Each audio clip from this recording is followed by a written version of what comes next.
On parle ce matin des enfants de Dieu dans le monde. C'est ce que vous êtes, et moi aussi. C'est-à-dire un monde étranger à la foi. Je parle ce matin de l'apôtre Paul. Et nous sommes dans ce monde où Jésus nous a dit « Je vous envoie comme des agneaux, des brebis parmi les loups. Mais je suis avec vous.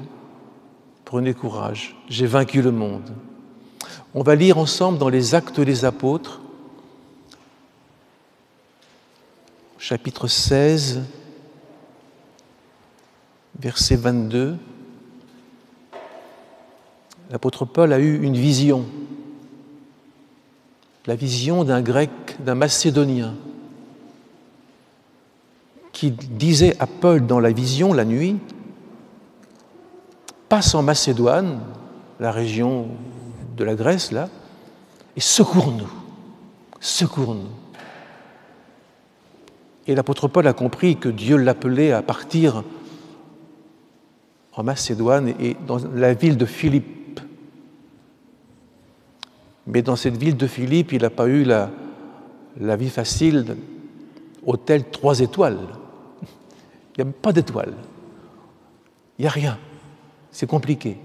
Écoutez, on va découvrir ensemble l'arrivée de Paul à Philippe. D'abord, il y a eu une belle conversion, quand même, il ne faut pas l'oublier.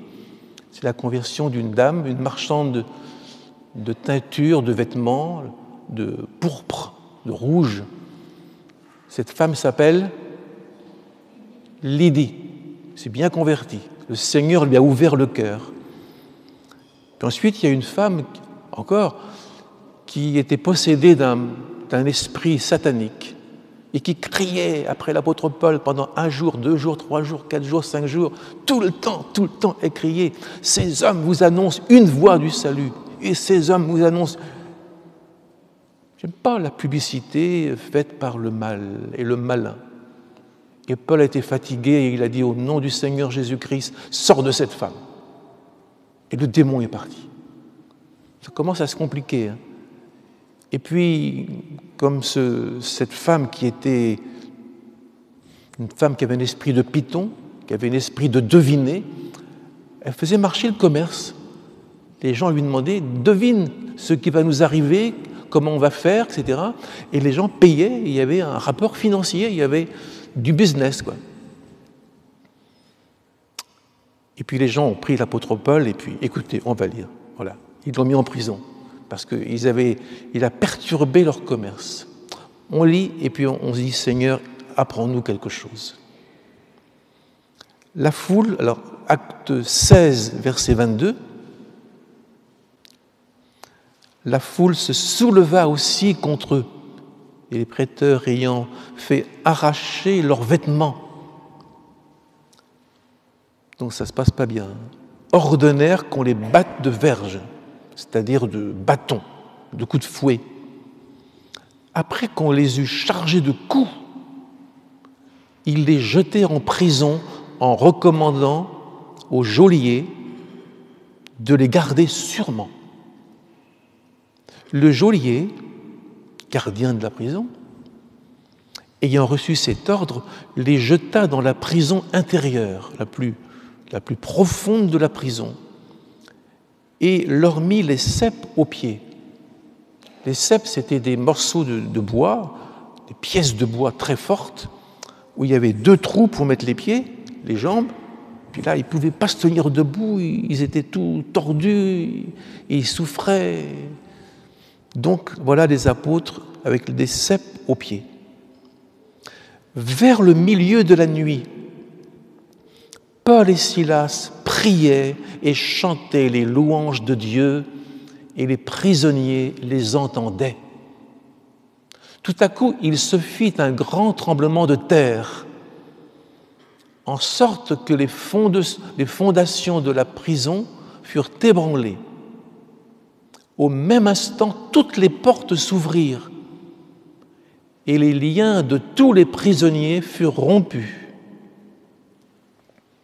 Le geôlier se réveilla et lorsqu'il vit les portes de la prison ouvertes, il tira son épée et allaient se tuer, pensant que les prisonniers s'étaient enfuis. Mais Paul cria d'une voix forte, « Ne te fais pas de mal, nous sommes tous ici. » Alors le geôlier, ayant demandé de la lumière, entra précipitamment et se jeta tout tremblant aux pieds de Paul et de Silas. Il les fit sortir et dit, « Seigneur, voulant dire messieurs, Seigneur, que faut-il que je fasse pour être sauvé ?» Ils lui annoncèrent la parole du Seigneur. Paul et Silas répondirent, j'ai oublié la phrase importante, « Crois au Seigneur Jésus et tu seras sauvé, toi et ta famille. » Je la relis parce que j'ai failli l'oublier.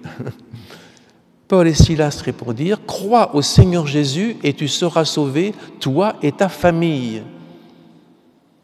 Et ils lui annoncèrent la parole du Seigneur ainsi qu'à tous ceux qui étaient dans sa maison.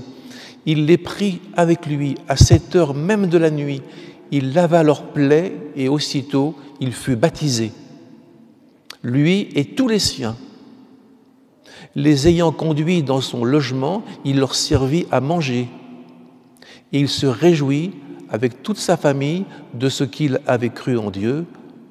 Amen.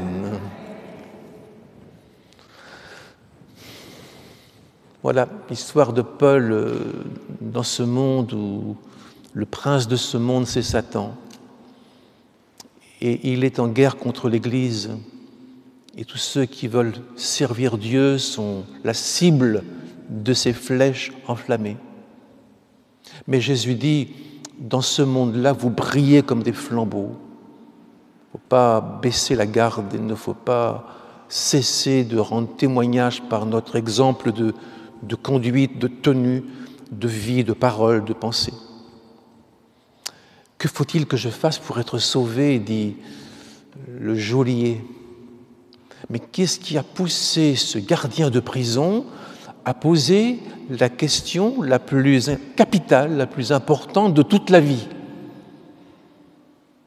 Parce que la question la plus importante, c'est pas comment je vais être riche, comment je vais aller en vacances, c'est que faut-il faire pour aller au ciel? C'est là que je passerai la plus grande partie de ma vie. Peut-être que le gardien de prison a entendu les chants, je ne dis pas peut-être, c'est certain. Il a dû entendre les chants et les prières de Paul et Silas, les apôtres. Et ces chants-là l'ont bouleversé parce qu'ils étaient roués de coups, ils étaient avec des plaies, ils saignaient et ils chantaient. Ils chantaient, cela veut dire que si leurs paroles ont bouleversé le geôlier, il faut que nos chants aient des paroles que l'on comprenne, des paroles qui portent dans le cœur. Et puis, il faut que nos prières aussi soient des prières qui apportent aux autres, pas des mots qui veulent rien dire, qui sont hors du temps. Il faut que nos chants et nos prières apportent, édifient, construisent, appellent, fortifient. L'apôtre Paul dira plus tard, dans cette église qu'il va construire à Philippe, il dira plus tard « Soyez toujours joyeux ». Et peut-être qu'il a dû dire « Comme moi, j'ai été en prison, j'étais avec des liens, des ceps aux pieds, je ne pouvais pas bouger, j'étais complètement contorsionné, je souffrais, et je chantais et je priais. » Et tous les prisonniers entendaient les chants et les prières de l'apôtre Paul. Quelqu'un vous écoute, quelqu'un vous regarde. Les prisonniers ne dormaient pas cette nuit-là, ils n'étaient pas devant la télévision, ils étaient en train de dire mais qui sont ces gens qui sont arrivés cet après-midi et qui n'arrêtent pas de chanter des choses sur Dieu et qui prient? Ils menaient un combat spirituel pour rester forts et digne du Seigneur, parce que l'apôtre Paul dit encore aux Philippiens, il vous a été fait la grâce non seulement de croire en Dieu, ça c'est une grâce, mais de souffrir pour lui. Et Paul et Silas souffraient sous les coups, ou peut-être que c'est la foi courageuse des apôtres qui a émerveillé le geôlier. Quand il a vu ces hommes avec des plaies, avec des coups de bâton, des coups de fouet, et qui chantent, peut-être que c'est ça qui a impressionné le gardien de la prison. Et puis ce qui était impressionnant, c'est que quand il y a eu les prières, au même moment, la terre a tremblé. Un tremblement de terre violent. Mais ce qui est surprenant, c'est qu'il n'y a pas eu un seul blessé, pas un seul mort. Personne n'a été égratigné. Et puis, tous les liens des prisonniers se sont cassés, se sont rompus. J'ai l'impression que le Seigneur était là. Tous les liens des prisonniers se sont rompus au moment où il y a eu le tremblement de terre et au moment où Paul et Silas chantaient. Et les prisonniers étaient là, ils ne bougeaient pas. Ils n'ont pas dit « on va se faire la belle, on va s'en aller ». Ils sont restés parce qu'ils ont été impressionnés par cet homme qui prie, qui fait trembler le monde, et puis nos liens se sont ouverts. Je pense qu'on a besoin aussi d'être libérés de certains péchés, pas seulement les prisonniers là, qui sont libres, mais il faut que nous soyons libres de toute pensée impure, de toute parole incorrecte, de tout ce qui contrarie l'Église, la famille, le Seigneur. Alors moi je pense qu'il y a eu là comme un miracle du Seigneur, parce que comment voulez-vous expliquer que tous les liens se sont cassés, toutes les portes se sont ouvertes, tous les prisonniers étaient libres? Comment voulez-vous expliquer ça? Par un tremblement de terre. Le Seigneur nous fera dépasser certains liens, certaines gênes, certains freins. Le Seigneur nous fera dépasser. Vous savez, actuellement, on a quand même, tout le monde a ressenti, les chrétiens, ceux qui écoutent Dieu, ceux qui sont à l'écoute, ils ont observé qu'il y a quand même un frein contre l'Église, afin qu'elle ne se rencontre pas. Bien sûr, il y a l'épidémie, mais en même temps, ça a été un frein qui a réjoui le diable. Et je crois que les freins comme ça, il y en a toujours eu dans toute l'histoire. Au temps de l'apôtre Paul, un forgeron qui s'appelait Alexandre s'opposait toujours à l'apôtre Paul. Il contredisait l'apôtre Paul, il n'était pas d'accord avec lui, il était toujours contre lui. Il s'est opposé fortement à nos paroles. Alors, eh bien, nous, il faut qu'on dépasse ça. On ne va pas braver l'épidémie, bien sûr, mais je crois qu'il faut dépasser et ne pas être troublé et se rencontrer au téléphone, se rencontrer en Zoom, se rencontrer à l'église, prier les uns pour les autres. Moi, je pense que le geôlier, il a dû voir un signe de Dieu. Il a dit, mais ces hommes quand même qui prient le Seigneur, qui prient Dieu, et lui, c'est pas un chrétien, ces hommes qui prient Dieu, il y a une réponse, il y a un tremblement de terre, tous les liens sont rompus, les prisonniers sont libres, ils peuvent tous partir. Il a dû comprendre qu'il y avait comme un signe de Dieu. Alors, le geôlier, il s'est jeté aux pieds des apôtres, en signe presque d'adoration, de supplication, de prière. Il s'est jeté aux pieds des apôtres et puis il a dit cette parole qu'on trouve dans l'Évangile à certains moments, cette parole magnifique, « Que faut-il que je fasse pour être sauvé ?» Il faut que l'apôtre Paul réponde. Parfois dans notre vie, nous avons des événements qui demandent des réponses. Il faut répondre aujourd'hui à la foi, à la demande du monde d'aujourd'hui. Il faut rendre compte de l'espérance, il faut parler de notre espérance, il faut parler de notre foi. Alors l'apôtre Paul et Silas, ils ont répondu « Que faut-il que je fasse ?» Cette supplication, je voudrais l'entendre tous les jours. Je voudrais préparer des baptêmes tous les jours. On en prépare actuellement avec beaucoup de joie. Que faut-il que je fasse pour être sauvé? Voilà ce que des jeunes m'ont dit. Paul et Silas vont à l'essentiel. Crois au Seigneur Jésus et tu seras sauvé, toi et ta famille. Crois, non pas fais. Les religions, souvent, elles disent « fais pas ci, fais pas ça ». Fais des sacrifices, sois juste, irréprochable, soigne nos plaies, donne-nous à manger, donne-nous un logement. Voilà ce que les apôtres blessés auraient pu dire. Mais tout ça, le geôlier va le faire en fin de compte. Mais le message des apôtres, c'est pas « fais ceci ou fais cela et tu seras sauvé ». Le message des apôtres, c'est « crois au Seigneur Jésus, crois ». Et ça a bouleversé le geôlier. Parce qu'on connaissait vaguement un certain prédicateur un peu bizarre, du côté de la Judée, là-bas, tout au fond de l'Empire, un nommé Jésus de Nazareth. Mais ce Jésus, il a été crucifié par les Romains, il n'est plus vivant. Et maintenant, des apôtres nous disent « Crois à ce Seigneur Jésus et tu seras sauvé, toi et ta famille ».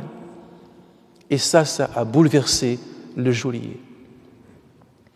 Crois, ça veut dire confie-toi en lui, fais-lui confiance, accueille-le dans ta maison, dans ton cœur, dans ta vie. Seigneur, délivre-moi, voilà. C'est ça, crois au Seigneur Jésus. Et tu seras sauvé. Sauvé, ça veut dire arraché d'un danger, arraché d'un péril, mis en sécurité,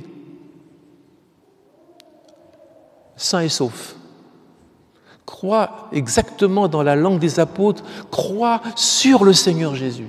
Ça veut dire appuie-toi sur lui, fais-lui confiance, repose ta confiance sur le Christ, ne doute pas, bâtis ta vie sur lui. Il est le rocher que personne ne pourra bouger, même pas un tremblement de terre, même pas un volcan, comme dans les Antilles actuellement. Rien ne pourra bouger le Christ dans sa fidélité. Crois, ça veut dire écoute chaque mot, reçois chaque parole comme une parole de Dieu pour ta vie. Alors, je reviens un petit peu en arrière. L'apôtre Paul est venu dans cette région de Philippe, en Macédoine, en Grèce, sur une vision du Christ. Et qu'est-ce qu'il trouve dans cette région? Des prisonniers, un gardien de prison, une femme possédée. Bon, je ne parle pas de Lydie, elle était bien, elle. Alors parfois on se dit, mais Seigneur, on ne comprend pas. Faire tout ce voyage, alors qu'il n'y a pratiquement personne, que des gens bizarres. Savons-nous le prix d'une âme? Parfois des événements bloquent les situations d'aujourd'hui, mais nous ne connaissons pas demain ce qui se passera. Nous ne connaissons pas les chemins que Dieu nous fera prendre. Mais nous sommes pressés de toute manière, dit l'apôtre. Mais nous ne sommes pas dans le désespoir et nous continuons d'annoncer l'Évangile en tout temps. Alors, ils ont chanté. C'est important, le chant. Ils ont chanté, et en chantant, moi j'imagine qu'ils étaient heureux, parce que quand on chante, on est quand même heureux, et les apôtres surtout, avec la foi qu'ils avaient. Et pourquoi ce bonheur des apôtres? Vous savez, il y a une promesse de Jésus, je ne l'oublie pas parce que je l'ai expérimenté dans ma vie souvent. Heureux serez-vous quand on vous chassera, quand on vous haïra, quand on vous outragera. Votre récompense sera grande, réjouissez-vous dans le Seigneur. Et je crois que les apôtres, ils ont vécu cette promesse. Et on a besoin de cette promesse de joie dans le combat de la foi et de paix, parce que on ne peut pas vivre ce combat de la foi sans la joie du Seigneur bien sûr, pas la joie de la télé, la joie du Seigneur en nous. On ne peut pas vraiment vivre ça pendant des années, des dizaines d'années et continuer sans se décourager et encore, sans la joie de servir Dieu en nous. C'était quand même magnifique, quand même, comme réunion d'évangélisation dans la prison. On ne voyait rien, on ne voyait personne. Puis il y avoir de la poussière, puis il y avait l'obscurité complète. Mais il y avait là des gens qui étaient comme des fils prodigues, des enfants prodigues plein la prison, des bagnards, des prisonniers, qui avaient commis certainement des choses les plus terribles. Et l'apôtre Paul, il est là pour les évangéliser. Nous sommes pressés de toute manière, mais pas découragés, pas découragés. Alors, je voudrais vous dire, continuons le combat, ne nous arrêtons pas. Dieu est capable de faire de grands bouleversements pour une seule âme. J'ai appris à ne pas mépriser les jours des petits commencements. Au début, ça paraît petit, ça paraît insignifiant. Est-ce que ça vaut la peine qu'on donne toute sa vie pour une petite chose comme ça? Il ne faut pas mépriser les petits commencements. C'est la Bible qui le dit. Et il faut continuer avec la promesse que Dieu nous a faite d'un bonheur. Crois au Seigneur Jésus et tu seras sauvé, toi et ta famille. Vous connaissez ce verset? Vous le citez souvent dans vos prières. Vous le citez et regardez bien ce petit message de 5 mots. Crois au Seigneur Jésus et tu seras sauvé. 5 mots. Je crois qu'il faut être capable de résumer l'Évangile en quelques mots. Il ne faut pas compliquer devant les gens. Il ne faut pas annoncer des choses que vous ne savez pas. Il faut dire, crois au Seigneur Jésus et tu seras sauvé. Tu seras sauvé au dernier jour. Quel message magnifique, hein? On peut le développer un peu, bien sûr. Et puis, quel témoignage dans cette prison. Le geôlier, le gardien de la prison, un homme certainement aimable comme une porte de prison. Le gardien de la prison, eh bien, il va donner un témoignage de sa vie sauvée. Il va faire un repas, il va soigner les apôtres, il va panser leurs plaies, il va écouter l'Évangile, il va appeler ses enfants, il va appeler sa famille, il va faire une réunion d'évangélisation, ils vont tous se convertir, ils vont tous être baptisés. C'est pas beau ça? Ils seront tous baptisés le soir même. Actuellement, on a des baptêmes, on fait de la préparation quand même. Mais l'apôtre Paul, il avait l'art de résumer et de faire que les gens comprennent très vite. Eh bien, voyez-vous, parfois le chemin semble fermé, on ne comprend pas tout ce qui se passe, mais nous ne voyons pas le bout du chemin, nous ne voyons pas la suite. Et cette prison qui a été ébranlée pour sauver un seul homme, le geôlier, c'est tout, c'était lui qui était visé. Cette prison ébranlée me fait penser à ce monde ébranlé par des bruits de guerre très sérieux en Europe de l'Est, par des épidémies qui changent, qui se transforment. Et dans ce monde bouleversé, les chrétiens ne doivent pas baisser les bras. Je ne sais pas quand le Seigneur va revenir. Ça peut être dans 1 an, ça peut être dans 100 ans, ça peut être dans 200 ans. Qu'en savez-vous ? Parfois, on a l'impression, dès qu'il y a quelque chose qui craque, on dit « ça y est, le Seigneur revient demain matin ». Non. Il peut revenir dans 100 ans. Mais nous, pendant ce temps-là, n'attendons pas, sans rien faire, avançons, continuons le combat de la foi. Crois au Seigneur Jésus et tu seras sauvé. Crois. La foi. Les réformateurs au XVIe siècle disaient « l'Écriture seule ». La grâce seule, la foi seule. Voilà ce qui, en résumé, permet d'être sauvé.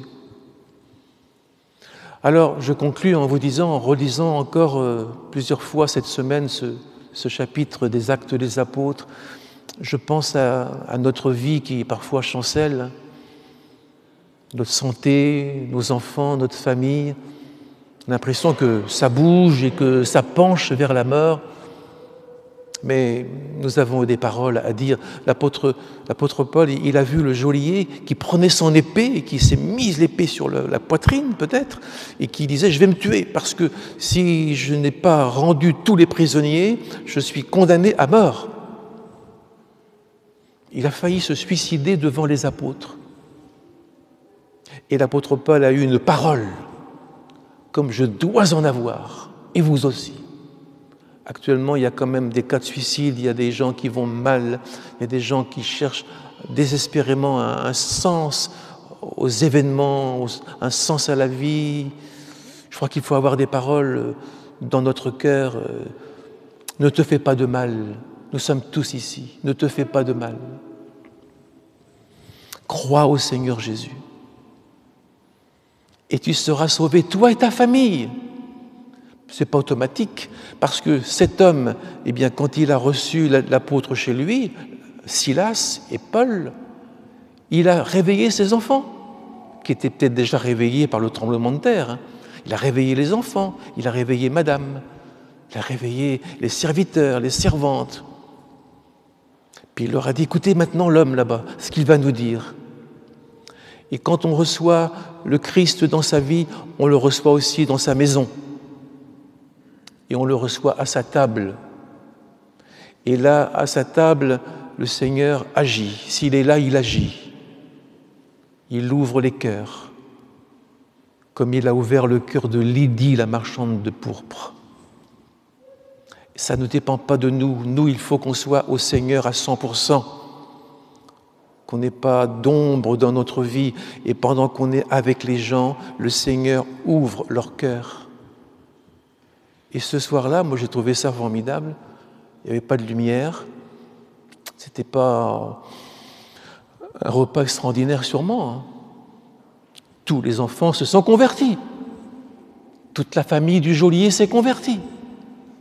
Et tout le monde a été baptisé. Parce que pendant que l'apôtre parlait, le Seigneur ouvrait les cœurs. Alors qu'est-ce qu'il est devenu ce geôlier de Philippe, là, ce geôlier ? Moi, je vais vous le dire, mais je ne suis pas sûr de moi, mais enfin, je pense. Il faisait partie de l'église des Philippiens. Il faisait partie de l'église des Philippiens. Parce que chez les Philippiens, il y avait un nommé Clément qui était particulièrement bien, gentil, croyant, fidèle. Puis il y avait un collègue de l'apôtre Paul qui était là, un homme fidèle aussi. Donc il faisait partie sûrement de cette petite église.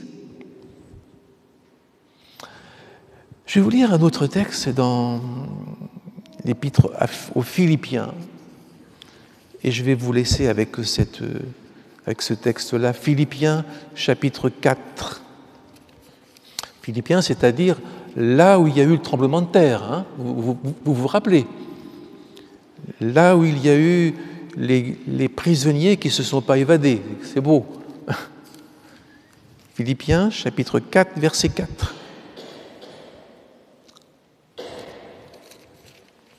Alors, moi je lis ça pour l'époque. À l'époque, voilà ce que l'apôtre disait. Et je pense qu'en lisant ces paroles, les chrétiens de Philippe ont dû se dire, bah oui, c'est comme au tremblement de terre. Mais oui, mais c'est comme quand Paul est arrivé. Et moi aujourd'hui, je dis la même chose, c'est dans nos moments difficiles que ces choses-là, nous les vivons. Philippiens 4, 4. Réjouissez-vous toujours dans le Seigneur. Je le répète, réjouissez-vous. Que votre douceur soit connue de tous les hommes. On n'est pas des brutes. Paul était calme et tranquille devant le tremblement de terre. Le Seigneur est proche, ça veut dire il est prêt, ça veut dire aussi il vient. Ne vous inquiétez de rien, mais en toute chose, faites connaître vos besoins à Dieu par des prières et des supplications avec des actions de grâce. Remerciez Dieu pour ce que vous voyez, ce que vous ne voyez pas, et ce que vous ne verrez jamais, et toute la protection magnifique de Dieu, avec des actions de grâce. Et la paix de Dieu, La paix, c'est précieux, je peux vous le dire. Gardera, non, je lis tout le verset, et la paix de Dieu qui surpasse toute intelligence, tout ce qu'on peut comprendre, tout ce qu'on peut imaginer, gardera vos cœurs et vos pensées en Jésus-Christ. Ça veut dire attachés à Jésus-Christ. Amen. On prie le Seigneur. Seigneur, nous avons cru en toi et tu nous as sauvés. Et peut-être aussi avec quelques-uns de notre famille. Nous avons cru en toi et nous avons vu ta miséricorde, ton action à l'œuvre dans notre cœur. Nous n'avons jamais été abandonnés. Nos enfants, parfois, ont souffert. Nos familles ont souffert, mais Dieu était toujours là. Garde ton Église dans les temps qu'elle traverse. Garde-la attachée à Jésus-Christ en toute sécurité. Amen. Crois sur le Seigneur Jésus.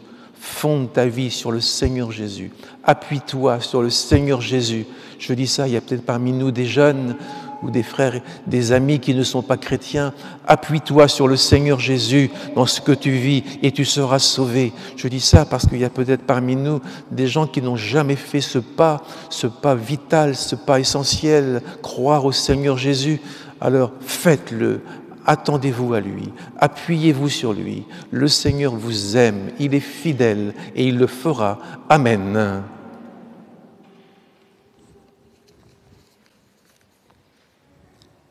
On prie le Seigneur ensemble. On va prier pour nos enfants, on va prier pour nos frères, nos sœurs, nos parents, notre maman, notre grand-mère. On prie, on a besoin de prier. Paul, quand il priait dans la prison, là, vous avez vu le résultat? Faites trembler les prisons, mes amis. Faites trembler les prisons de péché, d'enfermement, d'isolation. Voilà. Seigneur, bénis ton Église, parce que nous sommes toujours l'Église du Christ, et tu es toujours le même hier, aujourd'hui, éternellement. Alors bénis ton Église, afin que dans ce temps trouble, difficile, dont on ne sait pas quand nous sortirons, il y ait des miracles de guérison, mais des miracles aussi de conversion, comme dans la maison du geôlier. Amen.